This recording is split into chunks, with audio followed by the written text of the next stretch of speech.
George Whitefield nasceu na cidade de Gloucester em 16 de dezembro de 1714, não em um palácio de bispos ou numa casa paroquial, mas em uma pensão na estalagem do Sino, a qual infelizmente foi demolida, mas muito similar e contemporânea dessa construção em que estamos agora. Seu pai morreu quando era ainda um menino, mas sua mãe continuou com a pensão, onde serviam cervejas e diversas outras bebidas. Ele se destacava desde o princípio por um caráter amável e também por sua agudeza mental e inteligência, mas sobretudo pelo seu dom de discursar, por sua oratória, sua clara dicção e elocução. De modo extraordinário declamava Shakespeare quando participava das peças na escola. Na idade de 18 anos e com cerca de 10 libras entrou para a faculdade de Pembroke, Oxford, em troca da anuidade escolar, fazia serviço doméstico para estudantes de padrão mais alto. Contudo, sua permanência aqui foi marcada por algo que seria o grande marco na sua vida. Isso foi resultado de seus encontros com Charles Wesley, que o introduziu no grupo de reuniões do então chamado Clube Santo. Um clube que se reunia regularmente sob o comando de John Wesley, no primeiro andar da faculdade de Lincoln. Os membros do clube se encontravam para encorajar-se mutuamente a uma vida santa. Eles visitavam regularmente as prisões de Oxford para falar e exortar os prisioneiros, orar juntos e ler livros juntos, mas sobretudo para encorajar-se em boas obras, visitando os pobres e dando-lhes presentes. Além disso, jejuavam 2 vezes por semana, às vezes até mais. Whitefield nos conta que houve um período em que foi tão rigoroso e longo num jejum que não teve condições de subir uma escada. Entretanto, ele e Wesley acabaram percebendo subsequentemente que estavam de tudo equivocados, tentando se justificar por esforços e boas obras. Então, depois de ler um livro intitulado A Vida de Deus na Alma do Homem, de Henry Scougal, ele percebeu que o cristianismo verdadeiro era algo do coração e de que ele precisava de uma nova natureza. Ele então se dá conta de que ainda não fora de fato um cristão, e agora enxergar isso o faz com lágrimas e súplicas até que ele ganha um sentimento de perdão. Na verdade, um selo colocado pelo Espírito Santo em seu coração. Ao retornar para Gloucester aos 21 anos, foi ordenado nessa catedral pelo bispo Benson e escreve em seu diário: Desde aquele dia me lancei completamente nas mãos poderosas de Deus. Uma semana depois, Whitefield pregou seu primeiro sermão público, aqui na igreja de St. Mary de Crypt. Talvez não tenhamos nada melhor a fazer do que ler o que ele mesmo escreveu. Descrevendo a ocasião ao amigo, a curiosidade reuniu uma numerosa congregação. Em princípio me senti um pouco pressionado, mas fui confortado por sentir de coração a presença divina. Rapidamente vi a indescritível vantagem de ter sido acostumado a falar em público desde menino na escola e de exortar e ensinar os prisioneiros enquanto estava na universidade. Conforme prosseguia, notei que foi aceso o fogo, até que, afinal, embora ainda muito jovem, e no meio de uma multidão que me conhecia nos dias da infância, creio que fui habitado a falar com algum grau de autoridade evangélica. Depois fiquei sabendo que tinha sido feita uma queixa ao bispo de que 15 pessoas haviam ficado loucas. Na verdade, fiquei sabendo que a queixa fora feita mesmo, mas o sábio e velho bispo Benson simplesmente replicou dizendo que desejaria muito que tal loucura não fosse esquecida até o domingo seguinte.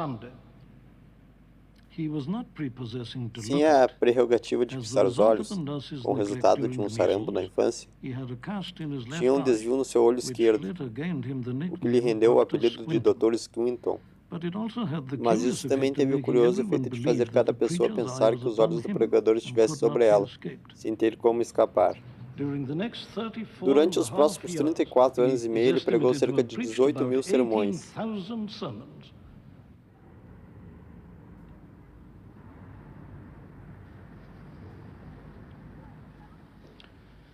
Quando Whitefield retornou da América no final do ano de 1638, encontrou uma grande mudança na atitude das igrejas em relação a ele.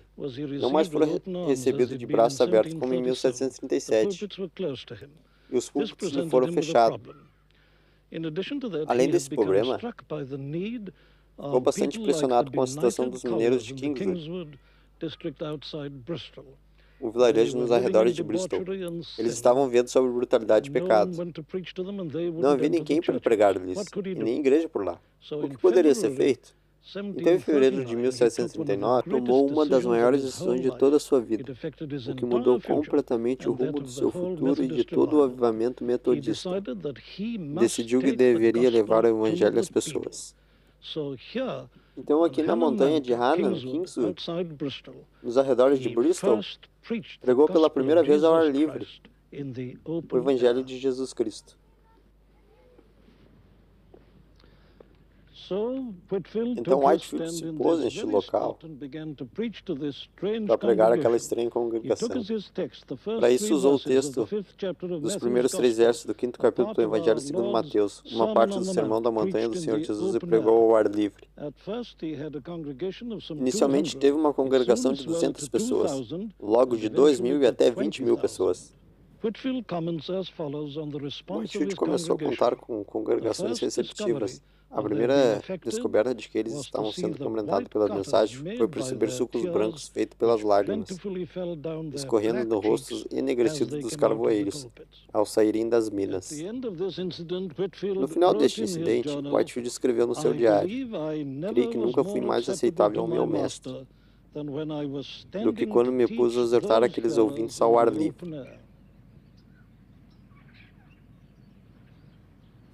Retornando a Londres em abril, Whitefield encontrou todas as igrejas fechadas para ele, com exceção da paróquia de St. Mary, em Wisley. Ele chegou na igreja na sexta-feira com a intenção de pregar, mas quando estava prestes a assumir o púlpito, teve seu título de pregador contestado pelo diácono e foi pedido de pregar. Foi então que Whitefield decidiu sair e pregar fora da igreja, sendo seguida pela congregação que se reuniu ali. Foi o início da pregação ao ar livre, em Londres. Aquela noite, ele escreveu em seu diário: "Visto que os homens dotados da justiça própria dessa geração se consideram indignos, vou sair pelos caminhos e valados. Vou forçar as meretrizes, os publicanos e os pecadores a entrar para que a casa do meu mestre esteja cheia."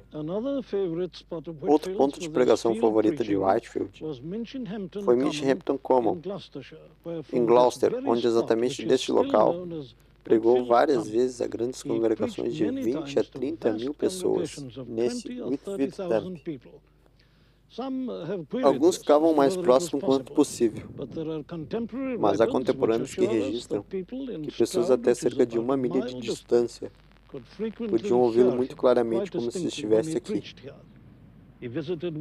Ele visitou o país de Gales muitas vezes em 1743.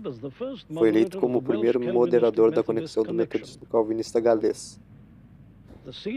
As cenas de quando visitou a Escócia não podem ter uma descrição melhor do que um retorno aos primeiros dias da igreja primitiva.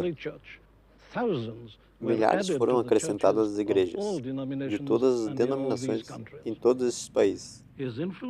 Sua influência foi quase tão grande na América quanto neste país. Um dos maiores cultos aconteceu na Filadélfia, onde pregou para extensas congregações. Até uma capela foi erguida por lá. O interessante é que a mesma tornou-se a primeira construção da Universidade da Pensilvânia. Whitefield não fundou uma denominação. Não fora tão organizado como o amigo John Wesley. Uma causa na qual ele se envolveu foi de cooperador da condensa de Huntingdon, na construção de capelas, e de ter como tabernáculos em várias partes do país.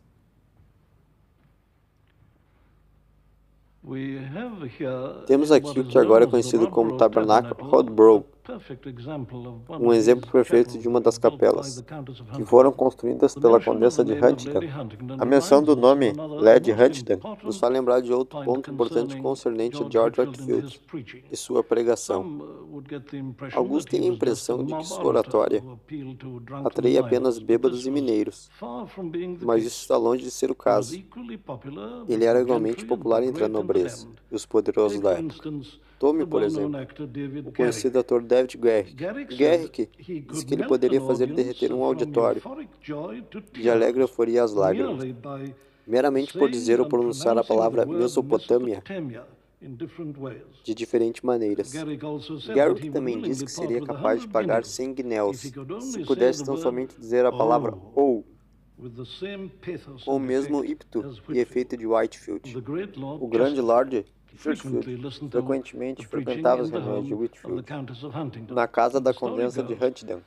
Conta-se a história de que, em certa ocasião, Whitefield estava usando uma grande ilustração para advertir pecadores acerca do seu perigo no tempo e na eternidade. Uma história de um cego com uma bengala e um cão caminhando à beira de um precipício. Whitefield estava descrevendo este homem e como subitamente o cão o abandonara. E lá estava aquele pobre homem deixado só, tropeçando e sem saber para onde ia, chegando mais e mais perto da beira do precipício, em perigo de cair para a destruição a qualquer momento. Ele ficou tão envolvido, e naquele período de tempo a tensão cresceu de tal maneira que Chesterfield lançou-se com seu rosto em terra, gritando e dizendo: "Bom Deus, ele se foi!" Tal era a tocante eloquência deste homem. Temos aqui uma autêntica relíquia de Whitefield, conhecido como o cajado de Whitefield.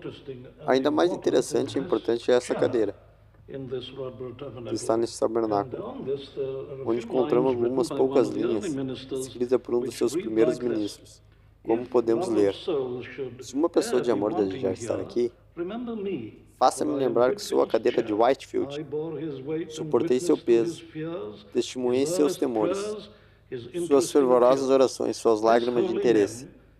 Este homem santo era cheio de amor divino. Se você é como tal, sente-se e chame-a de sua."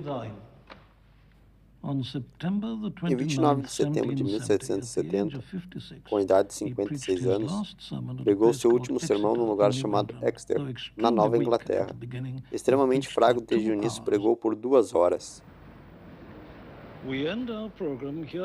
Terminamos o nosso programa aqui em Londres, na rua Tottenham Court, onde seu tabernáculo foi erigido. Qual seria a explicação da história notável deste apostólico e seráfico ministério? Certamente não foi marketing e organização, nem mesmo uma maravilhosa eloquência e zelo indefível, embora isso possa ter contribuído. Ele mesmo foi conduzido por uma mensagem abrangente. E qual era a mensagem? A velha mensagem do Novo Testamento, dos pais protestantes e dos puritanos. Uma declaração de que todos nós estamos mortos nos nossos delitos e pecados sob a ira de Deus, que somos chamados ao arrependimento, e uma ênfase na absoluta necessidade de um novo nascimento em espírito. A explicação final para George Whitefield é a extraordinária unção e o poder do Espírito Santo que estavam em sua pregação. Ele mesmo estava consciente disso e se preocupava sempre em pregar um Cristo sentido.